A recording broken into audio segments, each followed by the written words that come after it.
Hello everyone, welcome back to our channel, Canada Immigration. If you're a farm worker, food processor, or someone in the agri-food sector looking to make Canada your permanent home in 2026, you're in the right place.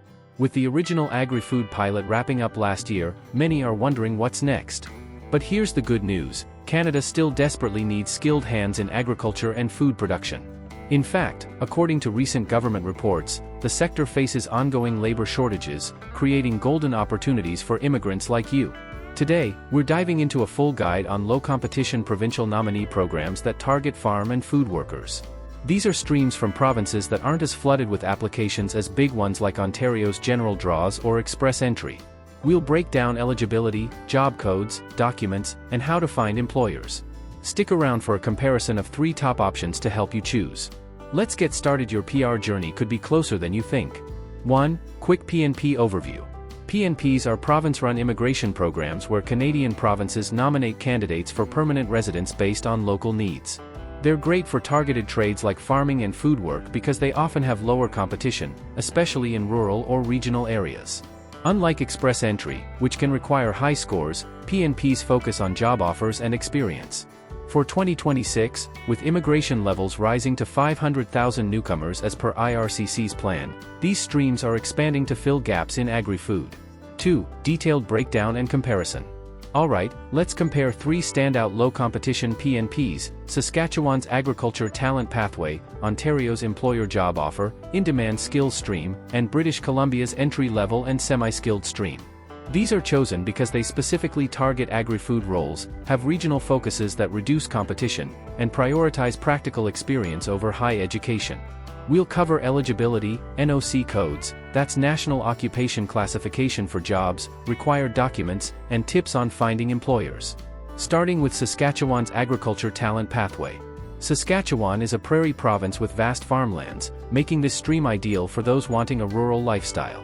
It's low competition because the province has fewer applicants compared to urban hubs, and it directly addresses farm labor needs.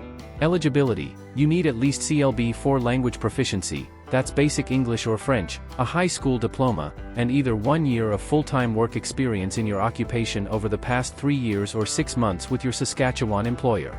You must have a permanent, full-time job offer from an approved employer and intend to live in the province.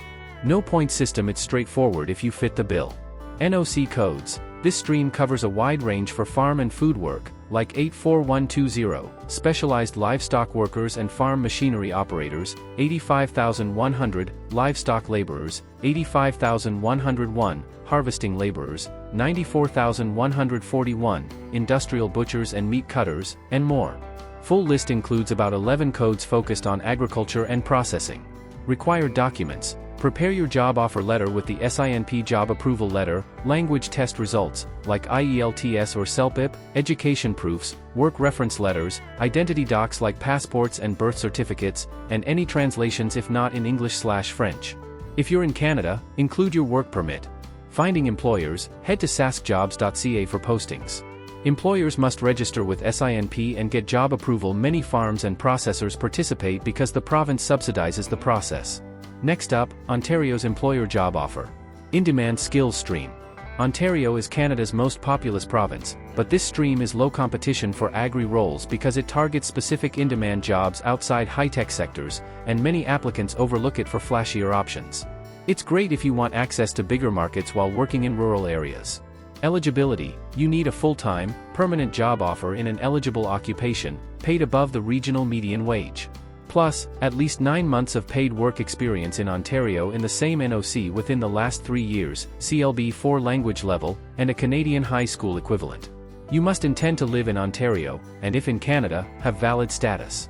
NOC codes, super relevant for farm and food, includes 8431, general farm workers, 8432, nursery and greenhouse workers, 8611, harvesting laborers, 9462, industrial butchers, and food processing like 9461, process control operators in food/beverage.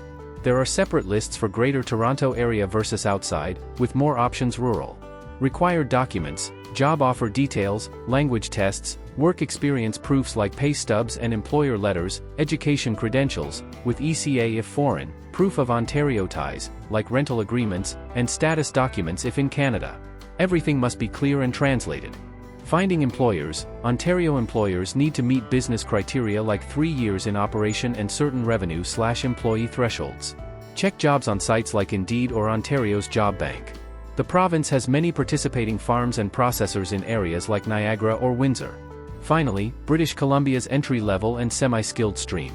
British Columbia is on the west coast with thriving food industries, and this stream is low competition for agri-food because it's geared toward entry-level roles in processing, not just skilled trades.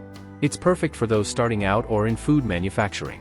Eligibility. You need 9 months of full-time work in British Columbia with your employer on a valid permit, a permanent job offer at competitive wages, CLB4 language, and qualifications for the job. No LMIA needed, and it's open to NOC C or D levels. For food workers, focus on the in-demand list. NOC codes, focused on food processing rather than farming like 9,461, food and beverage processing operators, 9,462, industrial butchers and poultry preparers, 9,463, fish and seafood plant workers, 9,617, laborers in food processing, and 9,618, seafood processing laborers. Agriculture isn't directly listed, but related roles qualify if in the Northeast region. Required documents: employer declaration form, language tests, work experience proofs, job offer, education or certification for the role, and proof of British Columbia residence ties. Submit online with a fee. Finding employers. Employers must be established in British Columbia with good practices and at least 3 to 5 employees. Comparing them side by side, Saskatchewan is best for pure farming with broad NOC options and no mandatory Ontario experience, making it easier for newcomers. Ontario offers more urban-rural mix but requires local work experience, ideal if you're already in Canada. British Columbia is strong for food processing with relaxed rules in the Northeast, but experience must be with the same employer. All have low language barriers at CLB4, and competition is lower than national programs. Saskatchewan processed thousands last year with quick timelines. Conclusion: there you have it, a complete guide to low competition PNPs for farm and food workers in 2026.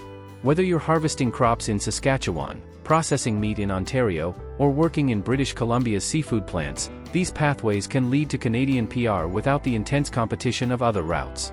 Remember, always check for updates as immigration rules evolve. IRCC's 2026 to 2028 plan emphasizes regional needs, so these could expand. If this helped, like, subscribe, and comment below which province you're eyeing. Consult a licensed immigration consultant for personalized advice. Thanks for watching. See you next time on your path to Canada.